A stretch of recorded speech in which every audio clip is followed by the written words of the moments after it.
Hi guys, so we're going to unbox the new Zhiyun Smooth 4.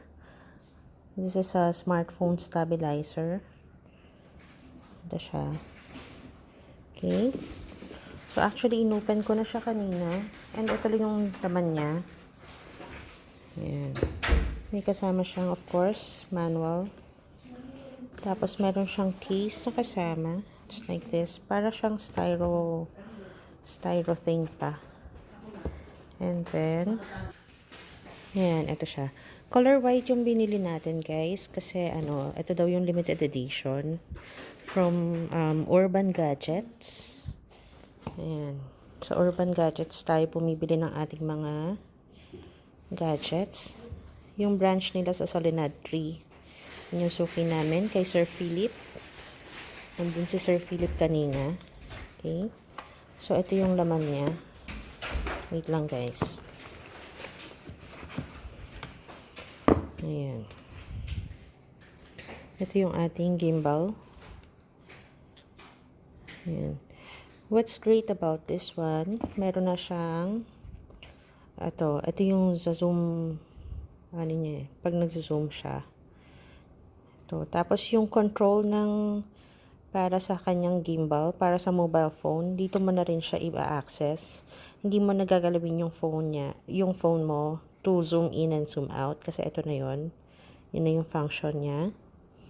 Okay. Tapos meron pa siyang iba pang function sa likod. Alamin natin yan in a bit. Meron siyang kasamang tripod. Just in case na gusto mo siyang gamitin sa table lang. Okay. Ayan. Kasama siyang tray.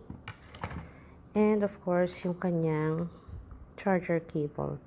Wala siyang kasamang charging port. Ayan. Buti na lang may extra port ako. Wala pala siyang kasamang port. Okay, so ganito yung itsura niya pag kinabit na natin yung kanyang tripod. Tapos since ngayon nakalock pa kasi siya, ganito yung pag-unlock niya. Ayan. Since wala pa yung ating mobile phone, wait, try natin siya ng may mobile. I-lock muna natin siya ulit. Okay, isa sa downside niya, medyo pang hardcore kasi to. So, medyo nahirapan akong i-balance yung phone ko.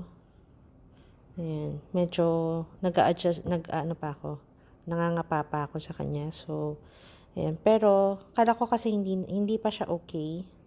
Pero pag in-on mo siya, ayan yung kanyang power button. Pag in-on mo siya, automatically, charan! Diba? Mag-ano naman siya. Ayan. Tapos, hindi ko pa kasi na-download yung application. Yung application para dito sa gimbal. So, ano ko na lang yun sa next video natin.